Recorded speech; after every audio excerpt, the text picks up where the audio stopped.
ప్రస్తుతం మనతో high court senior advocate Puvvada Venkateswarlu గారు ఉన్నారు. సార్ నమస్తే సార్.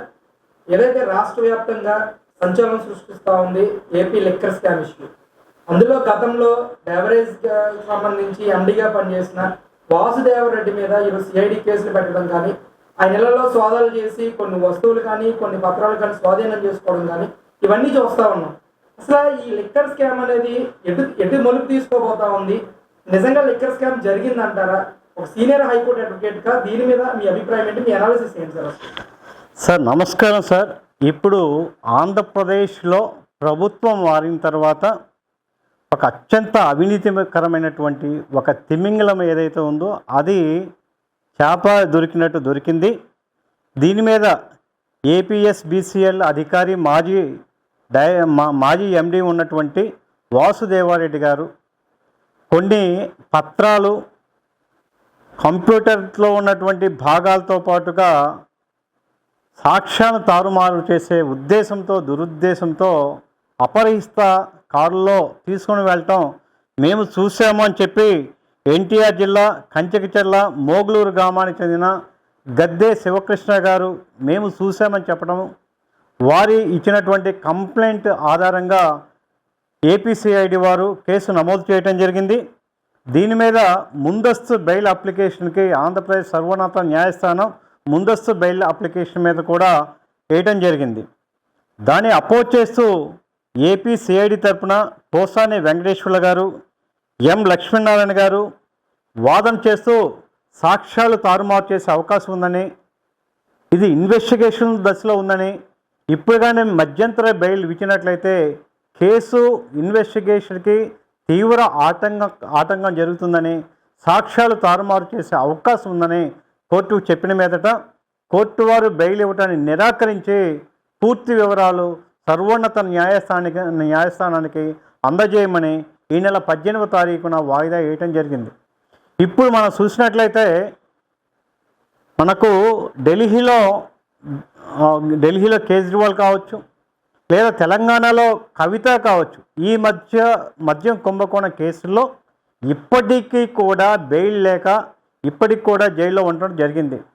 దానికన్నా మించి ఆంధ్రప్రదేశ్లో ఇది 1 లక్షల కోట్ల కుంభకోణానికి సంబంధించినటువంటి కేసు. ఇది తీగ లాగితే డొంక కదిలినట్టుగా తిమింగలాలు బయటకు వచ్చే అవకాశం ఉంటుంది.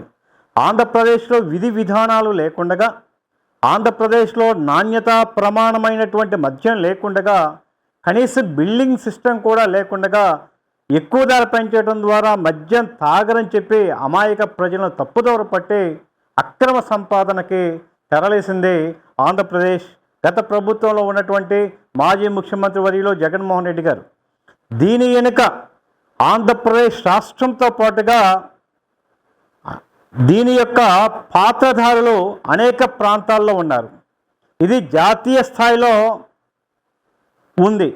జాతీయ స్థాయితో పాటుగా అంతర్జాతీయ స్థాయిగా కూడా అనేక మంది జగన్మోహన్ రెడ్డికి అనుమానులకు సంబంధించిన వ్యక్తులకు ఈ బేవరీస్ సంబంధించిన లైసెన్సులు ఇచ్చి కనీసం బిల్లింగ్ సిస్టమ్ లేకుండా అనాధికారికంగా లక్షల కోట్ల రూపాయలు ఈ 5 సంవత్సరాలుగా అక్రమ సంపాదన చేయడం జరిగింది.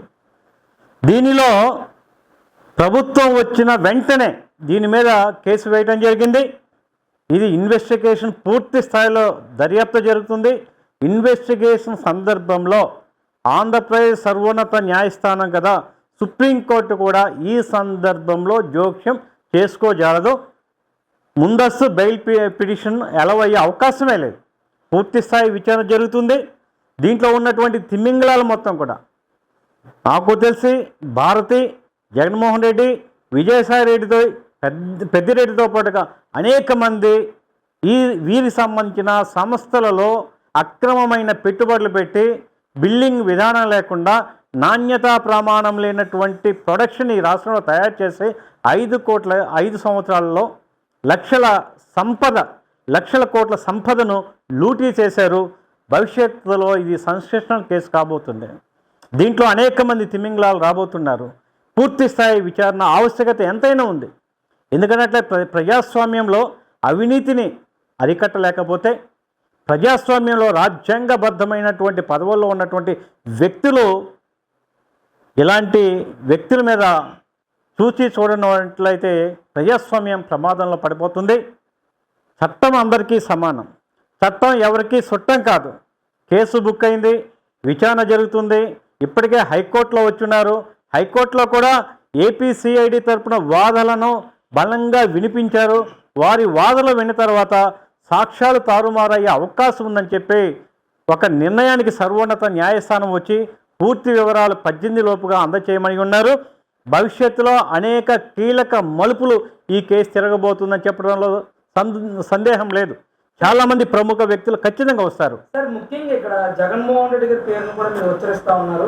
ఆయన గతంలో ఏదైతే ఒక హామీ ఇచ్చారు, మద్యపానాన్ని పూర్తిగా నిషేధం చేస్తానని చెప్పి, అలాంటి వ్యక్తి ఈ రోజు లిక్కర్ స్కామ్ లో భాగస్వాములు అయ్యే అవకాశం ఏమాత్రం ఉంటుందంటారు అసలు?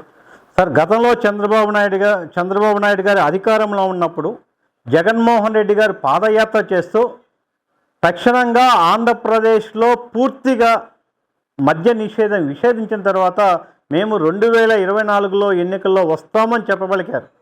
అధికారంలోకి వచ్చిన మరుక్షణంగానే ఆంధ్రప్రదేశ్లో పూర్తి స్థాయిలో మద్య నిషేధించి చెప్పడం జరిగింది. మద్యాన్ని నిషేధించలేదు కదా, నాణ్యతా ప్రమాణం లేని డొల్ల కంపెనీలకి తన అనుమానులకు లైసెన్స్ ఇవ్వడం ద్వారా అక్రమ సంపాదనకి తెరలేపడమే కాదు, దీనికి సంబంధించినటువంటి ఈ అక్రమ సంబంధించి ఈ మందు నుంచి రాబోయే ఆదాయంతో రాబోయే 20 సంవత్సరాల ఆదాయాన్ని కూడా తనఖాగా పెట్టి రాబోయే ఆదాయాన్ని కూడా ఈ సంస్థల నుంచి వచ్చే ఆదాయాన్ని కూడా పెట్టి అప్పు తెచ్చారు. అంటే రాబోయే 20 సంవత్సరాల పాటు ఈ ఆంధ్రప్రదేశ్లో ఏ ప్రభుత్వము వచ్చినా కూడా మద్యాన్ని నిషేధించే అవకాశం లేకుండా గౌరవ జగన్మోహన్ రెడ్డి చేశాడు. మద్య నిషేధం మీద వారికి చిత్తశుద్ధి లేదు. చిత్తశుద్ధి ఉంటే మద్యాన్ని నిషేధించి 2024 సంవత్సరంలో ఎన్నికల్లో వచ్చేవాడు. మద్యాన్ని నిషేధించకపోగా మద్యానికి సంబంధించి రాబోయే ఆదాయాన్ని 20 సంవత్సరాల రాబోయే ఆదాయాన్ని ఫణంగా పెట్టి ఆయన మద్యం ఆదాయాన్ని ఫణంగా పెట్టి అప్పు తీర్చాడంటే చిత్తశుద్ధి లేదు. రాబోయే 20 సంవత్సరాల పాటు నేనే ముఖ్యమంత్రిగా ఉన్నా కూడా మద్య నిషేధం లేదని చెప్పి ప్రజలను తప్పుదోవ పట్టించారు. కాబట్టి దీనిలో భారీ కుంభకోణం ఉంది. వారికి చిత్తశుద్ధి లేదు. ఈ కల్తీ మద్యం తాగటం వల్ల, నాణ్యతా ప్రమాణం లేని మద్యం తాగటం వల్ల ఆంధ్రప్రదేశ్లో లక్షల మంది కిడ్నీ వ్యాధిగ్రస్తులయ్యారు, లివర్ క్యాన్సర్ గ్రస్తులయ్యారు, మానసిక స్థితి కోల్పోయి ఎంతోమంది ఆడబిడ్డలు ఇబ్బంది పడుతూ ఉన్నారు, మహిళలు ఇబ్బంది పడుతున్నారు. అందుకే నిన్న జరిగినటువంటి ఎన్నికల్లో చిత్తుగా ఓడిపోవటానికి ఈ మద్యం కూడా ఒక కారణమని చెప్పడంలో అతిశయోక్తి లేదు. గౌరవ జగన్మోహన్ రెడ్డికి చిత్తశుద్ధి లేదు. ప్రజలకు డబ్బులు ఇస్తే మీటర్ నొక్కితే ఓట్లేస్తారు భ్రమించారు కాబట్టి చిత్తుగా ఓడించారు. భవిష్యత్తులో దీని మీద చాలా విచారణ జరగవలసిన ఆవశ్యకం ఎంతైనా ఉంది.